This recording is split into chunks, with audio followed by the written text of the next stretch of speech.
Thank you, Rabbi, and welcome. Thank you so much for having me on this platform, Montreal. I just want to make sure you're all hearing me clearly. Yeah, we're good? Okay, excellent. So without further ado, let us get straight into the tour. So our goal for our tour, this is a three-part series, which I call Foundations of Our Identity, is a very important series where we cover the main cultures that our nation interacted with and grew through interacting with and have made an impact on us.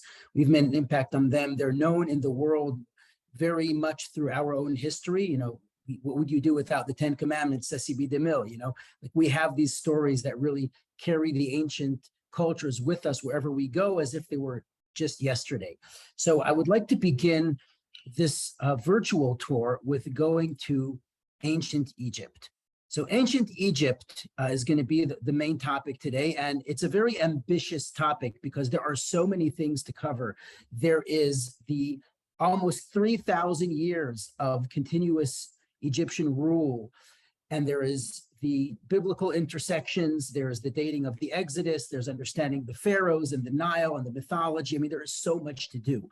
What I'm going to attempt to do today is to travel with you into ancient Egypt, visit some sites, and also go to the British Museum to explore the main issues of Egypt, give us a framework for being able to understand this country, this culture, and through this very, very basic but important and powerful framework, we'll be able to zoom in to more important questions such as when and who was the Exodus and the Pharaoh of the Exodus. So without further ado, we are in Egypt. And the first thing we need to do with the amazing tool called Google Earth to appreciate Egypt is to look at Egypt from the perspective that Egyptians would look at it, which is not the way we are looking at it now. What do I mean? Hold on to your seatbelts. This is what I mean. The land of Egypt is known as the land of the Nile. And if we are going to talk about Egypt, the most important aspect of Egypt is, of course, the Nile, and the most important person is the Pharaoh. And the two are very closely intertwined. And some of those aspects we're going to go over today. And some of them are going to be done in person in the Met, in the Metropolitan Museum of Art, where you can really engage in a whole new level. And this is the framework for being able to make the most of that tour, because I'm not going to go over all of this in the tour. I'll just give a quick recap of the most important aspects. Now, the rabbi just spoke recently about the Garden of Eden. I'll just mention that in Bereshit, in the book of Genesis, we talk about the foundation for the 70 nations and Mesopotamia, the urban revolution. All those things are given a kind of interpretation in Tanakh, in the Torah, and the four rivers are a very important part of that. Two of the four rivers are the Nile, the tributaries of the Nile, and the Nile, without getting into too much detail about that, because we're going to be talking next week about the four rivers and specifically Mesopotamia.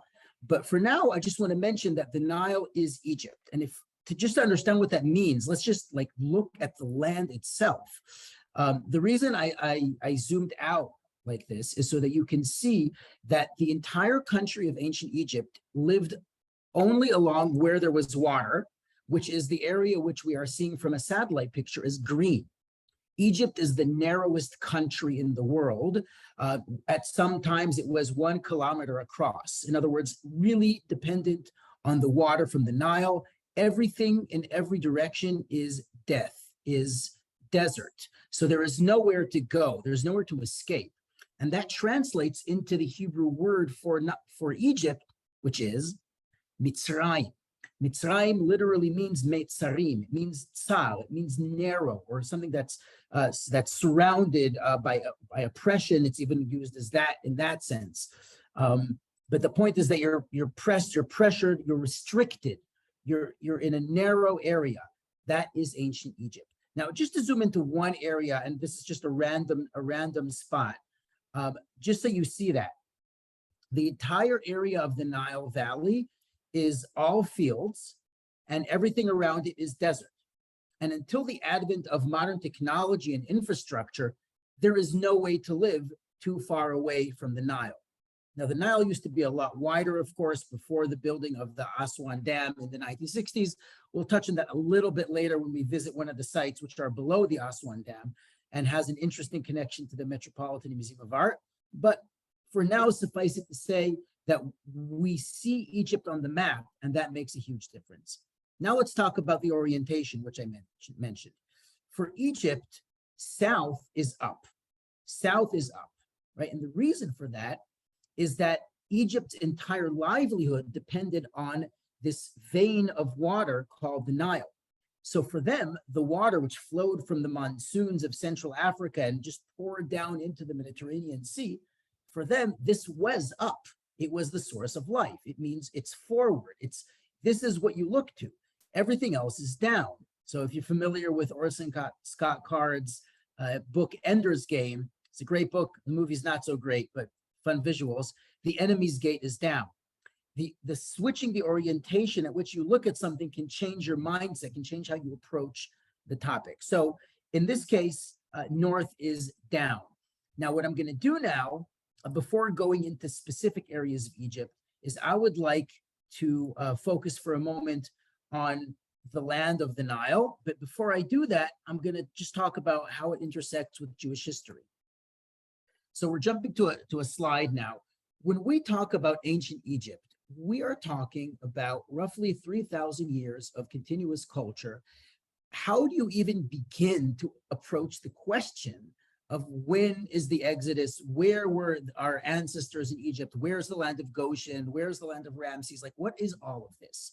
We need to understand ancient Egypt. To do that, I'm going to give you hopefully a powerful framework to be able to really understand this, like in your sleep. If you're familiar with this, then I'm sure you'll enjoy the way it's being put together. But let's sort of like show how overwhelming it is before we clean it up. So don't panic. This is designed to look overwhelming at first. Okay. So we have so many different important artifacts here. We're going to talk about some of them. We have King Tut, we have the Rosetta Stone, we have the Hyksos, we have the pyramids, we have King Narmer, and all these different periods. Just in terms of Jewish history, the intersections of Jewish history with ancient Egypt, just to name a few of them, Abraham and Sarah go down to Egypt, the brothers sell Joseph down to Egypt, and we end up prospering in Egypt, the slavery and bondage in Egypt, and the Exodus, King Shoshenq invades the land of Israel in the time of Rehoboam, the successor of King Solomon. Later on, King Josiah gets killed by Paro Necho. Joachim tries to ally with Paro Hofra, Apries against the Babylonians. Didn't work out. We can go on and on. I mean, there's the Septuagint, the translation of the Torah into Greek happened under the Ptolemies of Egypt. So there is so much when it comes to Egypt. How do we clean up this mess so we can understand what we are looking at and where is the best place to look? And to do that, I want to just give you an overview before going back to Egypt. Ancient Egypt is divided, roughly speaking, into 3 periods of stability. Each one has their own characteristics, their own monuments, and I'm going to refer to them. You have the Old Kingdom, Middle Kingdom, and New Kingdom. Late Kingdom, pre-dynastic Egypt, that's all, on the sides. Old, Middle, New, with 3 intermediate periods, the first, second, and third intermediate period. So I can quiz.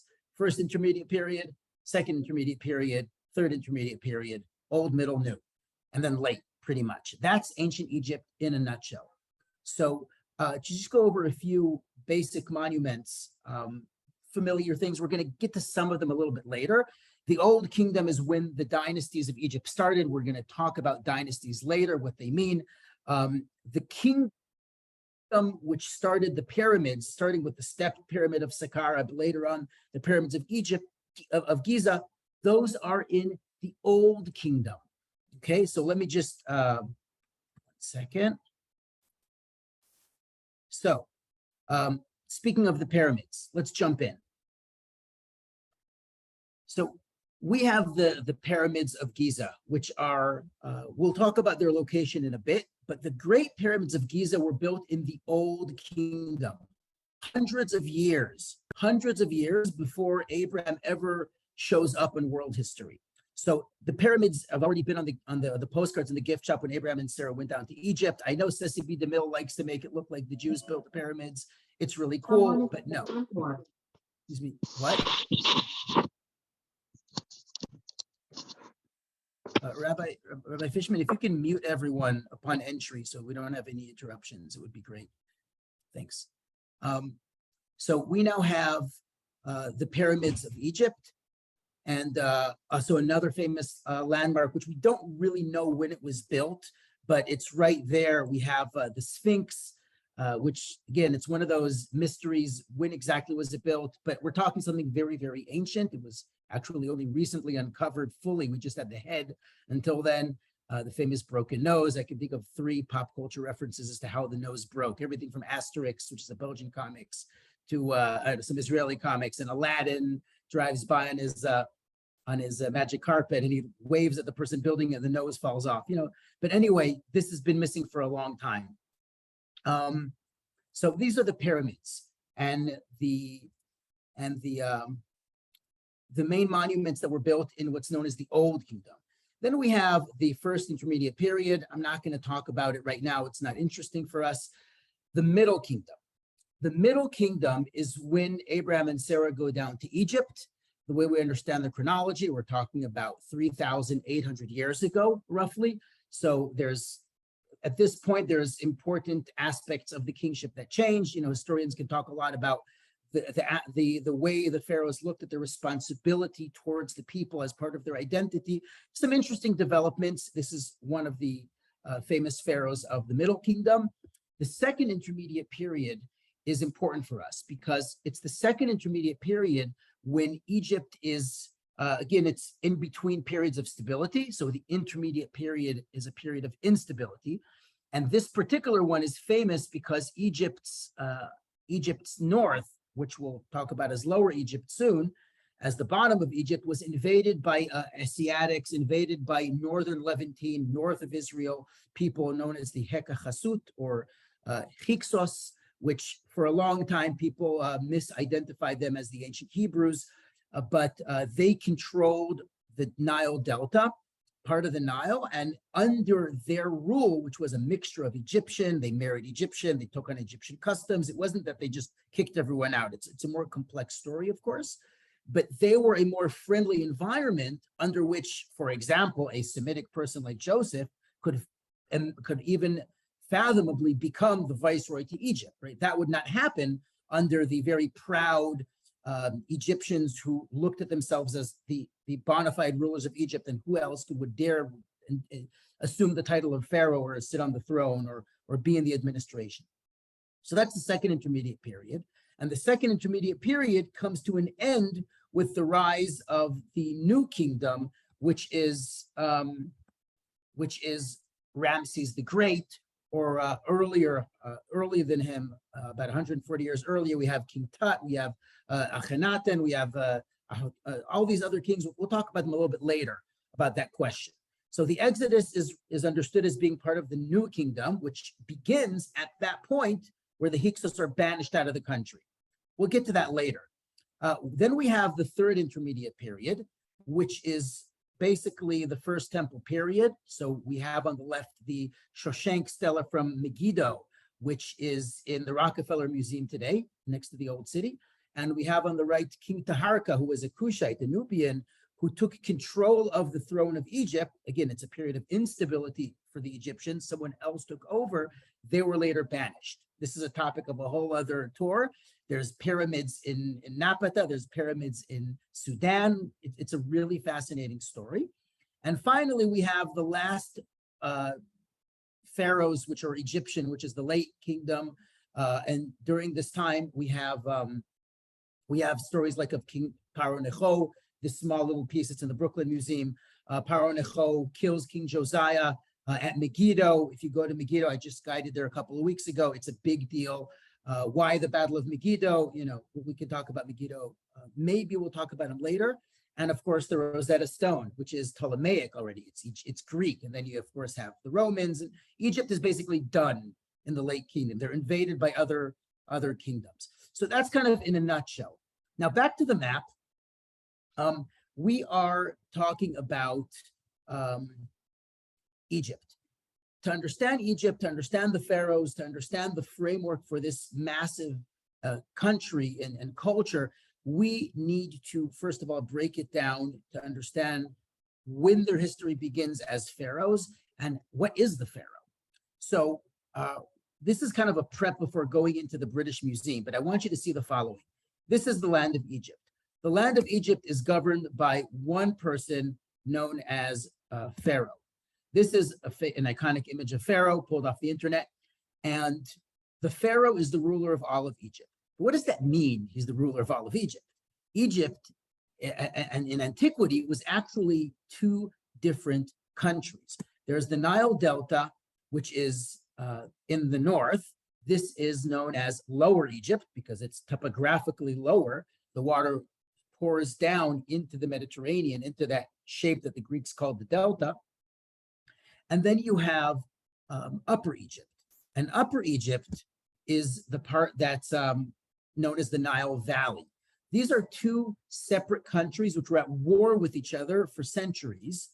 And they end up being unified under the first king to be crowned as later to be known as Pharaoh. He wasn't called Pharaoh at the time. This is something we'll discuss in person at the Met with more of its implications, like what does the meaning of the word Pharaoh mean and what are the implications? What was he called before that? But each part of Egypt actually had a very unique crown. Lower Egypt had this red crown, which is the crown of Lower Egypt, and this top very high crown is known as the crown of Upper Egypt. And with the unification of Upper and Lower Egypt, they ended up creating this new crown called the double crown. Well, that's what we call it. It's the double crown symbolizing the unification of Upper and Lower Egypt. Now, there are different crowns for Egyptians, different crowns for pharaohs. They would really focus on what your origin was from, even after the unification, and different statues have different crowns, sometimes upper, sometimes lower, sometimes the double crown. We're going to see that in just a moment. But the pharaohs would be known as the ruler of both lands, the ruler of both lands. And that I'm just going to mention as a kind of a teaser to something we're going to cover in the Met, is that there is a correlation between the idea of the pharaoh as the historic unifier, the ruler of both lands, and the mythological god of the sky god known as Horus or Hor. The Greeks added the us, the suffix, it's Hor, Horus.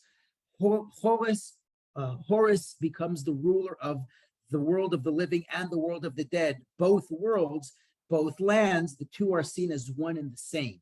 That's very, very important for later. But for now, I'd like to take us back to our story. And we are going to now go to the British Museum.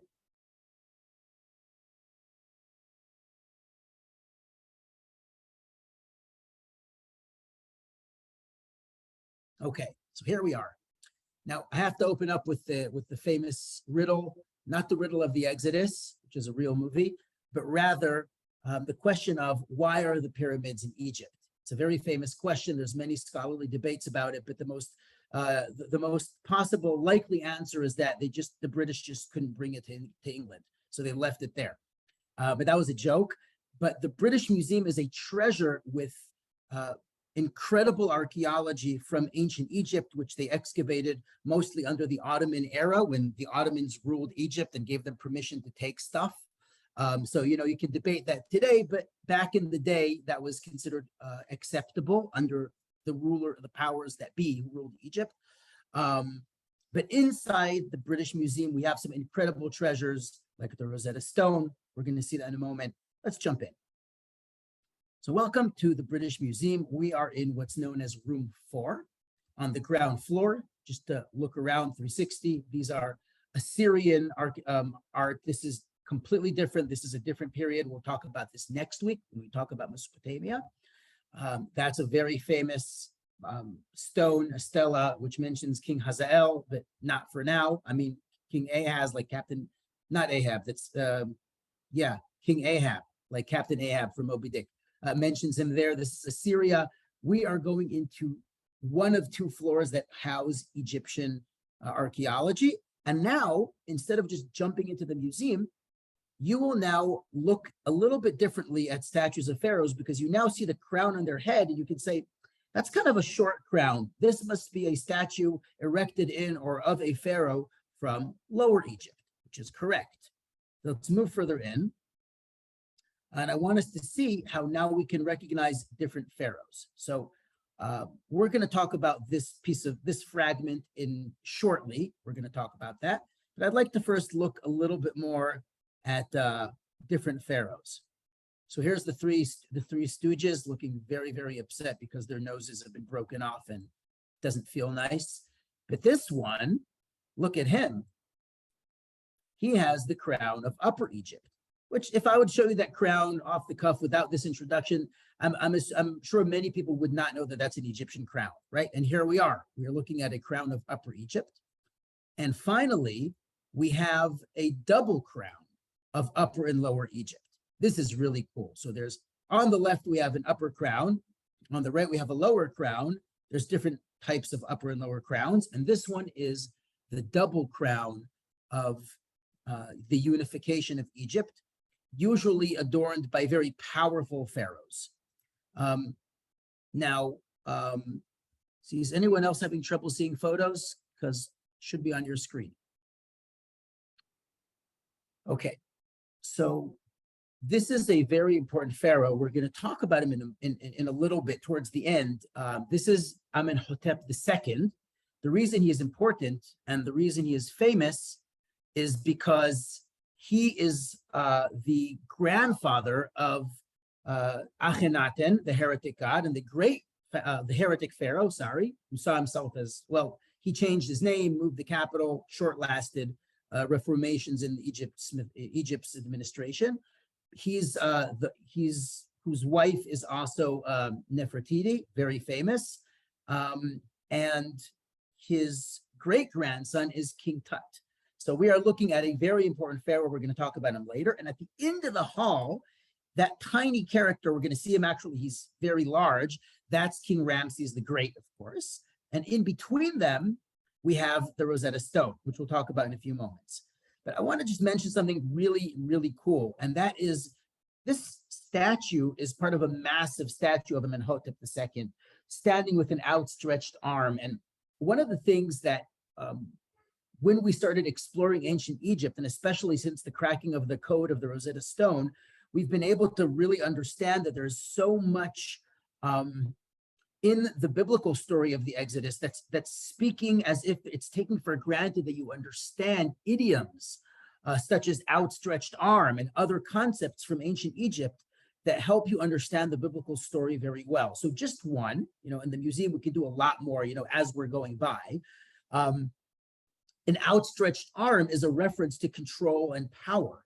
And the pharaohs would actually show themselves as standing with an outstretched arm. You might see one of those later in Abu Simbel, but now you're taking that, you're sort of appropriating that phraseology and using it against the pharaoh, saying, I will take my people out of Pharaoh with an outstretched arm. And that's speaking to people in a language that an ancient Egyptian would understand. So that's just one of many, many examples.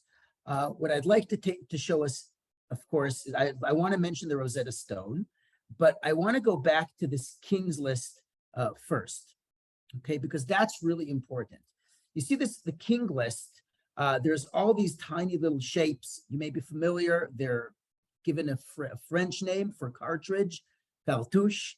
These are very important for understanding not only the kingdom of Egypt, but what are known as dynasties, because each one of these cartouches is a name of a different pharaoh aligned and based on their dynasty, found in the temple of Ramses the Great and dating back centuries. And there are many of these that have been found. Many of them are incomplete. Some of them erase names that for political reasons or religious reasons, they decided not to write. So you can't really trust their accuracy, but they're very good to understand. To understand them, I'm going to go for a moment to the Rosetta Stone. Now, I hope you didn't get too dizzy from that kind of jump, that warp. But the Rosetta Stone, of course, it's become a concept, the Rosetta Stone. So next week, when we talk about Mesopotamia and Akkadian, I'm going to say the Rosetta Stone of Akkadian from the Persian Empire, right? Because it's become a concept. right? The Rosetta Stone is simply a multilingual royal inscription, enable you to cross-reference languages and decipher one that you didn't know, right? So that's really what Rosetta Stone means in parlance today, in common parlance. But this is the Rosetta Stone. Now, a few words about the Rosetta Stone, and then we'll jump back to King's List and to our question. And I'm sort of setting the stage to discuss the Pharaoh of the Exodus, which is the ending of this tour today. The Rosetta Stone was discovered by the soldiers of Napoleon Bonaparte, Napoleon, who invaded Egypt in the late 1700s. It was found upside down as just part of a floor. What got into his soldiers to turn it apart, to turn it upside down and look at it, who knows? It could have been part of the destruction, but this is more or less what they saw when they found it. So you wouldn't have known that there's anything on the belly of it, right? If you're walking on it. But this is what it was. It was actually found upside down. Okay, so here is the Rosetta Stone. Now, the Rosetta Stone, what's really, really important about it is that this is, of course, the key to unlocking hieroglyphics, which were unknown for almost 2,000 years. So if you go, for example, into some kind of Victorian art in the British Museum, in the Met, in the Israel Museum, and you see all this Egyptology, it's like hieroglyphics and sphinxes because it looks nice. Nobody knew what it meant. They just made nice pictures. 150 years ago, Louis-François de Champollion, I'm just going to call him Champollion, figured out a very important characteristic of the stone, which helped him begin the process of unlocking hieroglyphics. And I'm just going to mention this in a nutshell, and that is the language in which it's written. So I'm just going to annotate quickly. Here we go. Okay, so this section, the bottom section of the Rosetta Stone, is written in Greek. This section is written in what's known as a hieratic script or Demotic script, which is basically a hieratic script, which is like a handwritten form of ancient Egyptian. And the top part is written in what the Greeks called hieroglyphs, hieroglyphics. In other words, the Egyptian language used for sacred and holy inscriptions. It's like magical hieroglyphs. The common person would not know how to read it. Now, this inscription is, of course, a fragment. It's the bottom part of a much larger inscription. We knew how to read the Greek. It's some sort of administrative message by King Ptolemy V, one of the descendants of King Ptolemy, the general of Alexander the Great. We'll talk more about that in the Met when we do the tour of Greece, because we're going to also see the Ptolemaic period in Egypt. What's important is that there is one shape here which sort of repeats itself again and again. I'll just give you one example, but it shows up several different places. Hold on. Right here is a little circle, a cartouche, filled up with hieroglyphics, and they're all identical. It's because of the fact that they're all identical that Champollion made an educated guess. Perhaps that is the name Ptolemy, which keeps on showing up in the royal decree below. So, of course, he was correct, as we know, and this is, of course, a very long story. But the long story short, he was able to break up the phonetics of each shape and start comparing it with Greek. And that way, he was able to decipher how to read the language. Of course, a lot more to it. There's how do you understand the syntax. There are no verbs. There are no vowels. Sometimes it's right to left. Sometimes it's left to right. Sometimes top to bottom. It's very complicated. And if you'll be in London soon, there's an exhibition now about hieroglyphics, which is really important to see. I wish I could go, but unfortunately, New York beckons. So this is the Rosetta Stone. Now let's go back to this King's List. I'm going to jump. So hope you're not going to get too dizzy from this. Second. Here we go. So this is a King's List, which has all these cartouches. Now, if you'll notice carefully, just look really, really carefully, you'll see that some of these cartouches have crowns of Lower Egypt, meaning they're identifying the pharaoh. And this is also different symbols, like the plant, that's also a symbol of Lower Egypt. It's identifying the birthplace of this particular pharaoh as a pharaoh who originated from Lower Egypt. They kept records.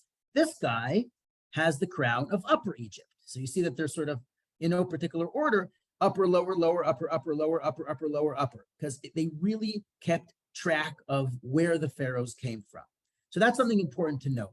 Now that we've had this introduction, we can now talk about what we mean when we say pharaohs and dynasties. And that takes us from the Temple of Ramses, talking about dynasties, to talking about King Narmer.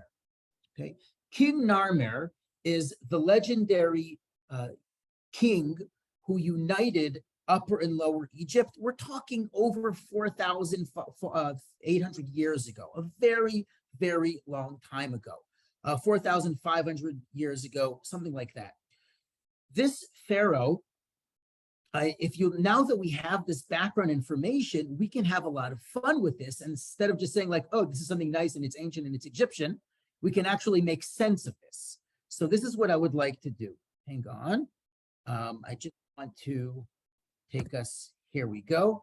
So this stela, which is actually in Egypt, but this is a copy that's in the British Museum, it's a double-sided plate, which is known as the Narmer plate. Now, I'm going to mention a few important things about this plate. First of all, how do we know what his name is? It's written right here in hieroglyphics in what's known as a serech name. This is how Egyptians wrote King of Egypt before they came up with the cartouche, which we saw later. At this time, they didn't even call them pharaohs. They were called pharaohs much later. And this is, again, something we don't have time to get into today, but it's something that we will expand on, God willing, in the Metropolitan Museum of Art. But this has an image of a catfish, and the catfish is Nar. Narmer means like catfish man. That's just how, it's the same name. It's the image that you use, the pictograph that you use to make that sound. It's inside a structure of a palace, which means that the name enclosed in hieroglyphics within that structure, called a serech, is a king, right? So we'll talk about it later. It's called a serech, a Horus name. It's got a lot of interesting things. Now look at his crown. This is the crown of Upper Egypt. He came from the south, and he defeats the king of Lower Egypt, and he ends up becoming the ruler of Lower Egypt. And what you see here in beautiful depiction is a lot of bodies which are decapitated with their heads between their legs. He defeated these guys. And then there's other important iconography we don't have time to get into, but he is referred to as the powerful bull knocking down the city walls. You see the cities being torn apart. Here's his enemies below him with different names in hieroglyphics, and he is smiting the head of his enemy over here, who is from Lower Egypt. These are symbols of Lower Egypt. So every single thing in this picture means something when you understand all of this. So let's go to the bottom line of this and move on. What I'd like you to take from here is that in Egyptian history, there are dynasties. Historians broke up these dynasties to periods of stability and instability, but that's modern. The ancient Egyptians referred to themselves as dynasties, and there's several important historic writings of different priests. Some of them are hundreds of years after the event. We have Manetho, who was a priest in the time of the Ptolemaic dynasty, the Greeks. There's a whole bunch of other ones, and there's contradictions between them. And sometimes you actually have two or three contemporary dynasties ruling at the same time in Upper or Lower Egypt, or like the usurpers, the Hyksos, at the same time that in South Egypt and Upper Egypt, there's another one. So you can't just line them up back to back, move backwards with the timeline and say, aha, that's where the Exodus was. It's really, really complicated when it gets to ancient Egypt, until you can triangulate it with an external source, like an interaction with the king of the king of Assyria or Babylon. That's much later.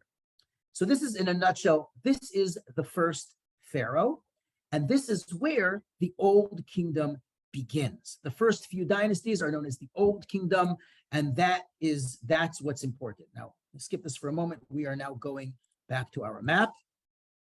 So let's talk about the pharaohs of the Exodus. We have, first of all, Amenhotep II. Here we are.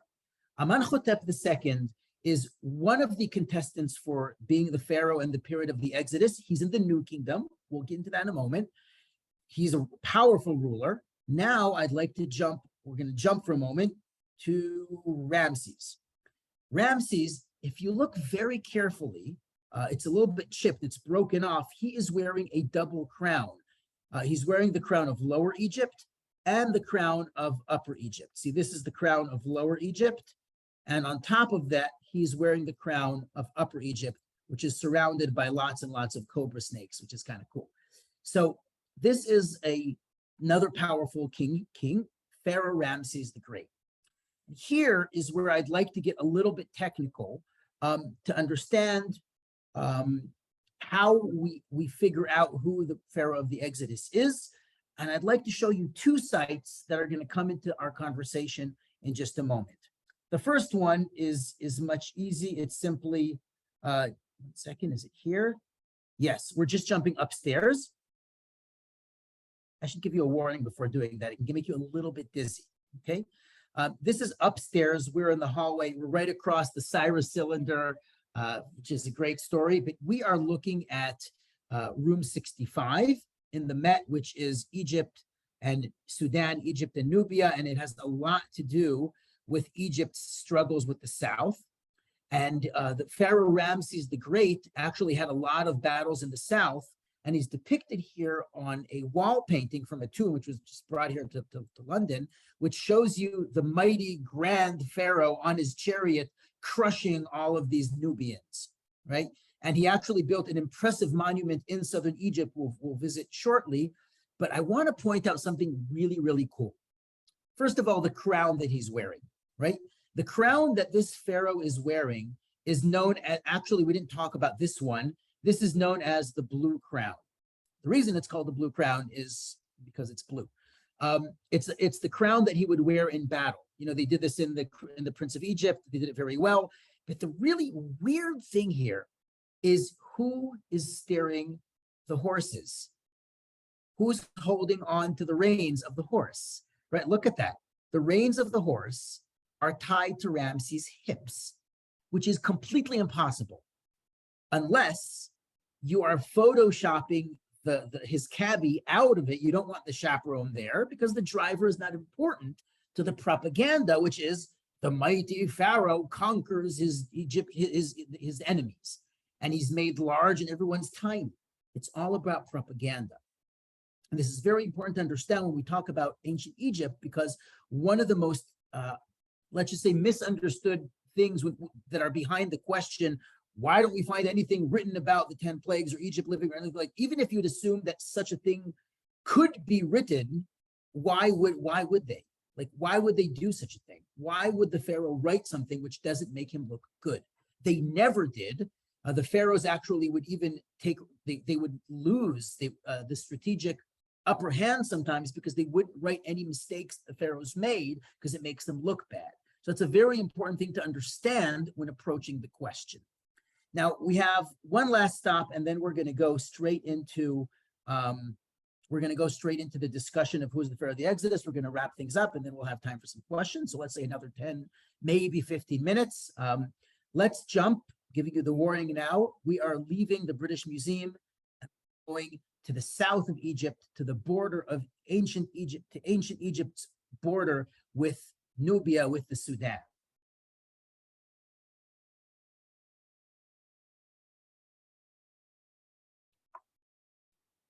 So here we are.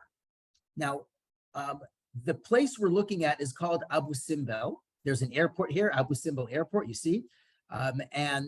There's a very impressive and important monument here.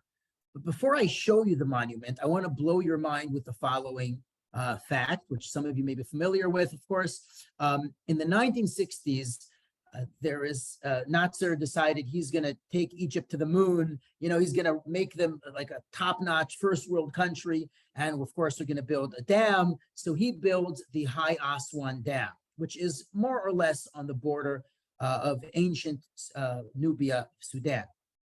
So at that point, the river gets narrower, and before that, the water overflows because of the dam.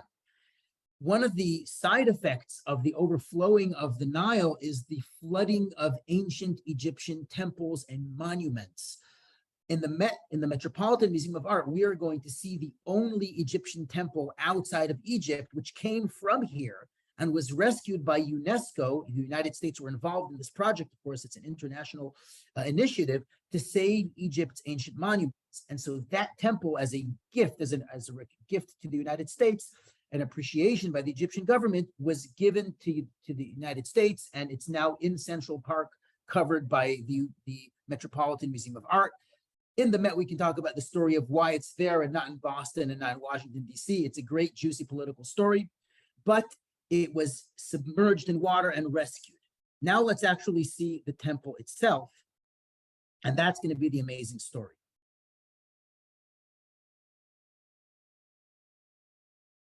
So look at this.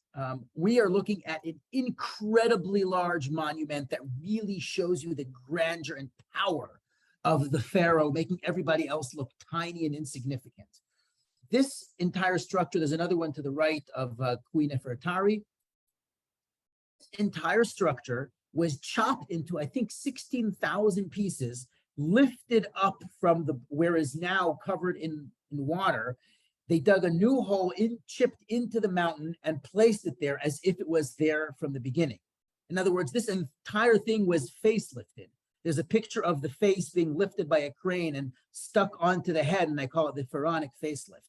But this is an incredible feat of technology and an international initiative from the 1960s. That's an incredible story. Of course, we can also go inside and see that this monument was actually built to celebrate Pharaoh Ramses the Great. Here he is, his victory in the most well-documented battle of the ancient world, known as the Battle of Kadesh, which I'm going to refer to in our discussion, and that's why I'm actually showing this to you. Otherwise, we wouldn't have the luxury of moving around here so much. But it shows you Pharaoh. Here he has a different crown, different aspects of him, smiting the Hittites of the north, destroying them, and across the hall, there's also images of his encampment. There is a lot to see here, but this entire temple, here it is, it shows you his encampment. There's like square images of his encampment in battle, sort of like a traveling temple. This is going to be part of our conversation.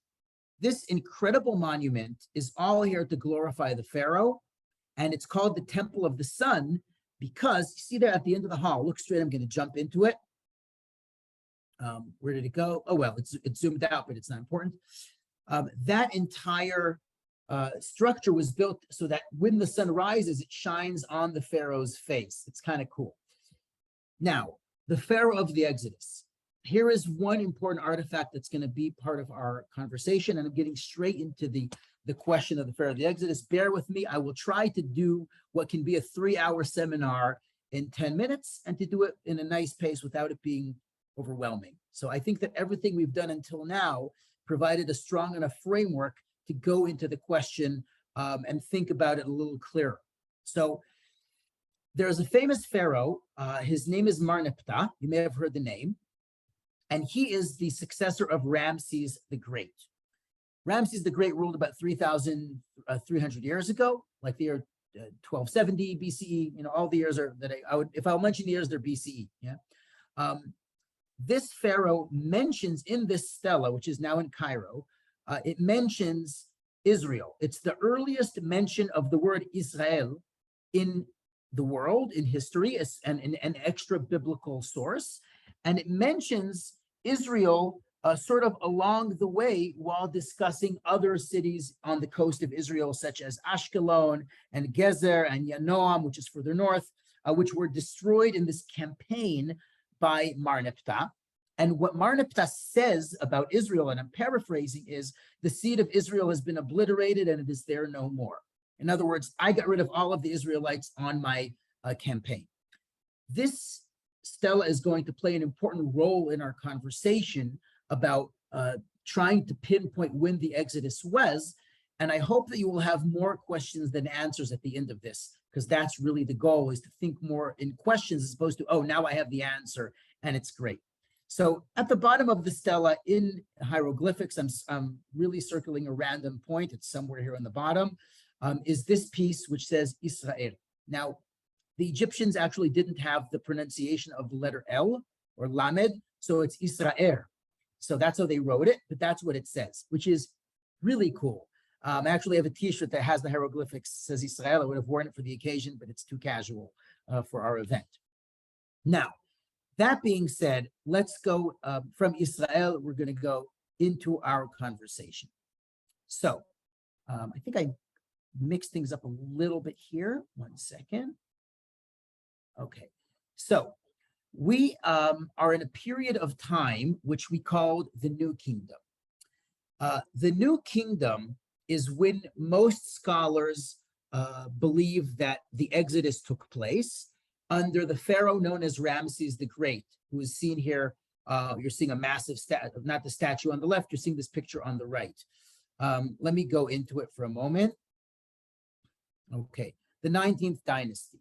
Now, we spoke about dynasties. The New Kingdom is 2 dynasties. It's the 18th dynasty and the 19th dynasty. I'm not going to talk about the 20s. They're not important for our conversation, but it sort of continues until sort of Egypt loses their grip and are invaded by Nubians. But the 18th and 19th dynasty, that's the ballpark. And these are what's known as the New Kingdom. Egypt at its finest, at its highest. Ramses the Great. I want to give you the basic reasons why many scholars believe that Ramses the Great is the pharaoh of the Exodus. And then I'm going to show you the counter arguments in a nutshell and why there's an argument of pushing it 140 years earlier. Okay, so here we go. In the 19th dynasty, we have many pharaohs named Ramses. There's about 11 of them. Ramses I is not such an important character, but the first time that we actually hear the words Ramses in ancient Egypt is in the 19th dynasty. We do not find them earlier. And in the biblical story, we have the Hebrews building under the subjugation, building Pithom and Ramses, which one of the identifications is Ramses. So if that's, P Ramses, if that's one of those places, Pithom and Ramses are sort of the ballpark. I'm jumping to the map for a moment. I want you to see this. Okay. So in the north of Egypt, there are these areas which I highlighted in green. These are some of the different identifications. There's several, at least 5, of where Pithom and Ramses are.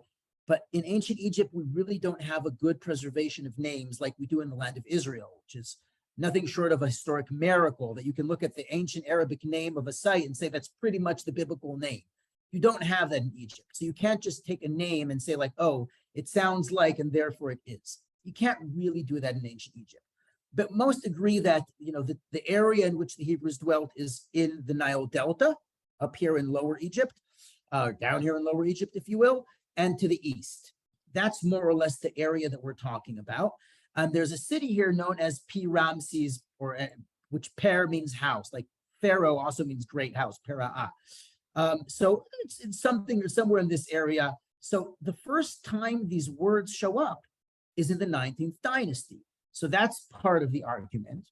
Another part of the argument is that during the let's say the year 1290 BCE, 1290, 3,290 years ago, we have the collapse of the late Bronze Age in Israel and what's a violent destruction of many powerful cities, and then sort of like a resettlement of the coast with powerful cities. And there's a lot to discuss in terms of what is going on archaeologically in the hills versus on the coast.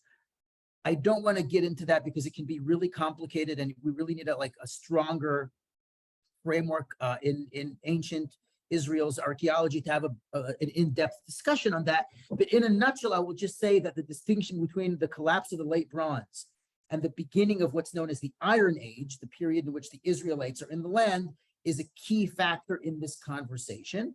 And there are those who say, oh, so if the land is being swept over quickly and many cities are being destroyed, that must be Joshua.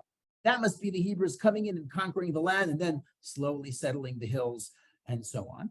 But another part is that there is an absence of any mention of Egyptians from the book of Joshua and the Judges up until the book of Kings, which means so Egypt must have been on a decline as of course is expected after the Exodus. Egypt is no longer going to control us, and no, you're no longer going to see them in their grandeur and glory like you saw them this day. All of those things that we have in the story of the Exodus. So it fits together.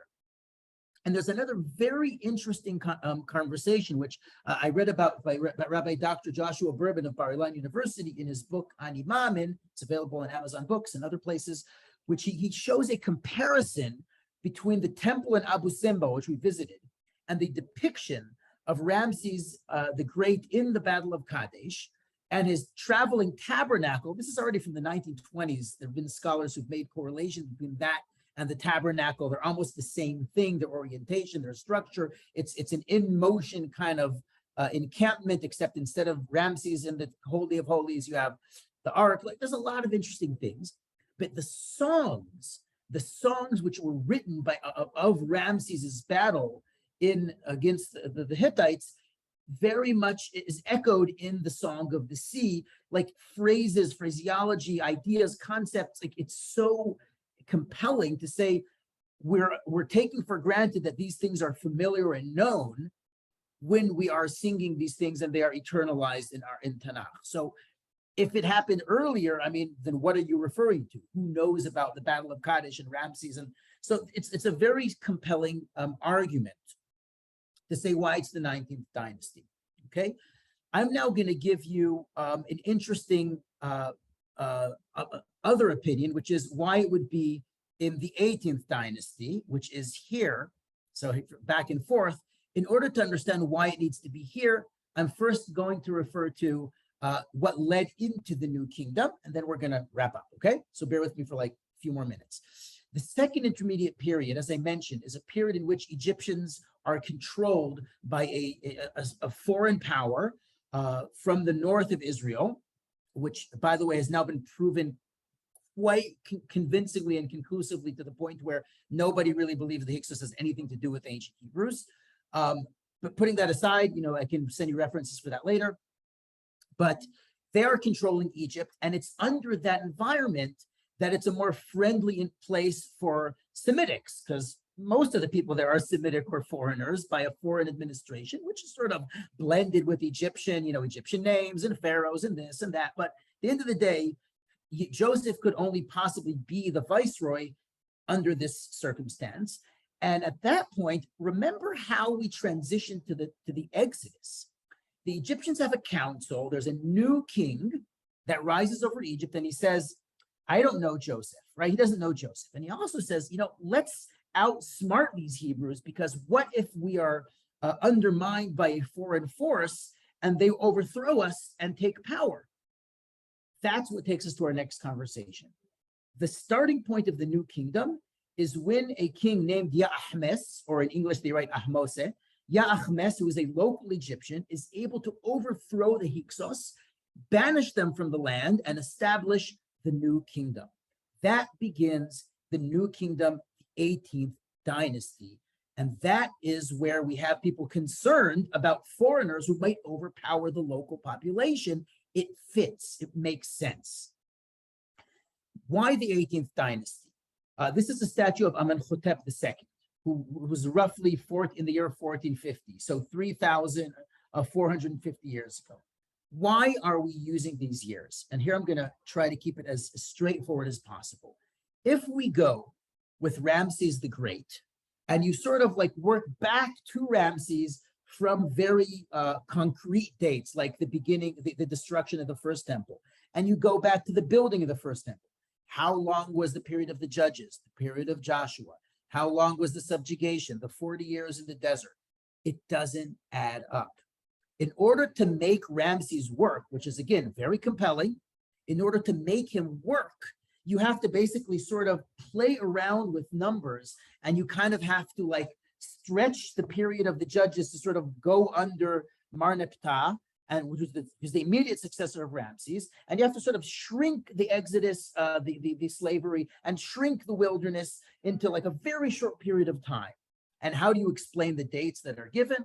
There's a concept called typological numbers. I'm not getting into it, but basically like the number 40 represents something, 400 represents something, 25. There is a lot of merit to the argument, and I actually believe that it works in many cases. but it does complicate things and convolute things. But here's the other part. What is actually going on in the land of Israel? That takes us to Mar-Niptah. Because remember that Mar-Niptah, who's simply several years, decades after the Exodus, is already saying, I've obliterated all of Israel from their coast and from their cities. And you're like, what? First of all, if Egypt is still in control of Canaan, that basically means that you left a land controlled by Egypt and just went to another land controlled by Egypt. Nothing actually changed. So in other words, you haven't really left Egypt. And also, what chance have Israel had to organize in such a way that they would even be worth mentioning by a fair, like we're still coming into the land. We're not settled, we're not cities, we're not even dealing with the coast where all the Canaanites are. So again, I'm oversimplifying this due to time, and so I don't want to overwhelm you, but I want to just mention that the material culture from the coast and the late Bronze Age, and then the Iron Age and the hills, sort of there are different ways to interpret that and the processes that happen there in order to accommodate for a big earlier, which works with the chronology and helps understand, like, okay, if you Israelites have gotten rid of on my way, but the pharaohs had no interest with going up to the hill. Israelites, basically this, in the time of Amenhotep II of the 18th dynasty, Israel is mostly in the hill. We're staying away from the coast because at that time, Egypt still has power going through the coast. We are not settled yet, okay? 140 years later, somewhere in the middle of the period of the Judges, where Israel is already more established, Mar-Niptah can come through the coast. Egypt has already sort of regained some of its former glory, actually surpassed it.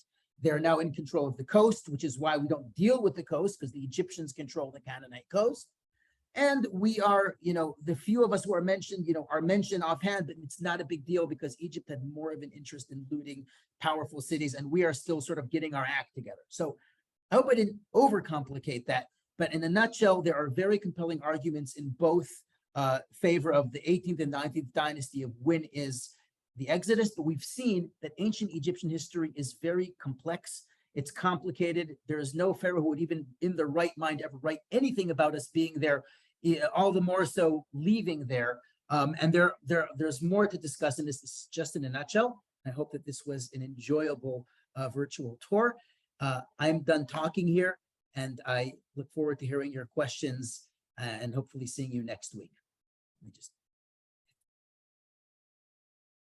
Okay.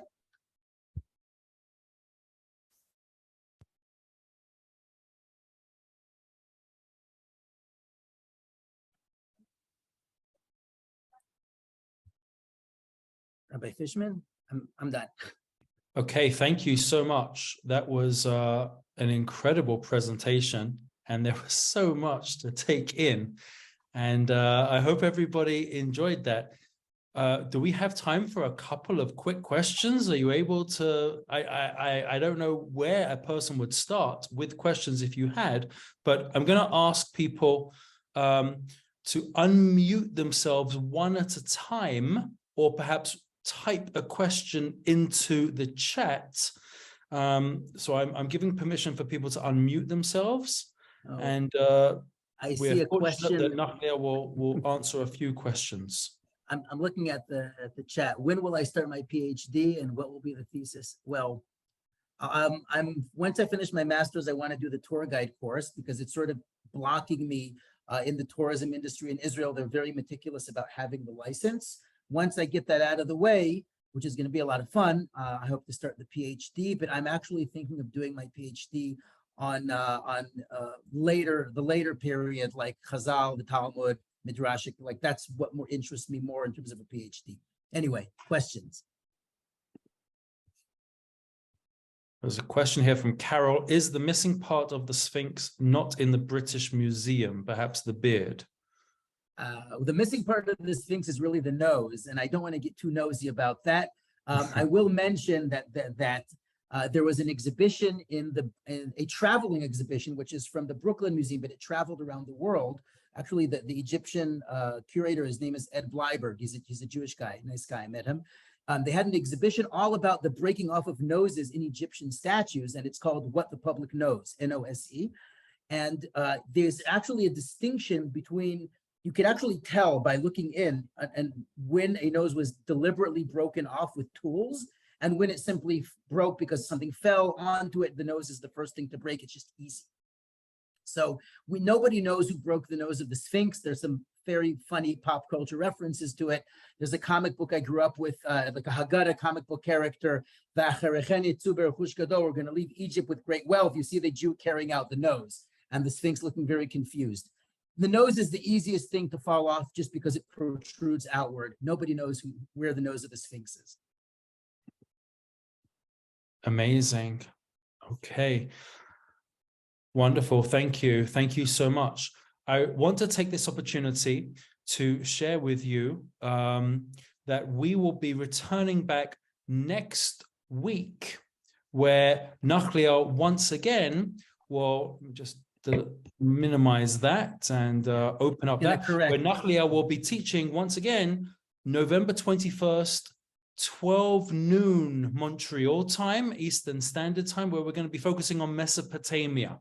Right. Ancient Greece is less so ancient Greece, more so Mesopotamia. And then in 2 Mondays from now, November 28th, we're going to be taking a tour of ancient Rome with Nachliel.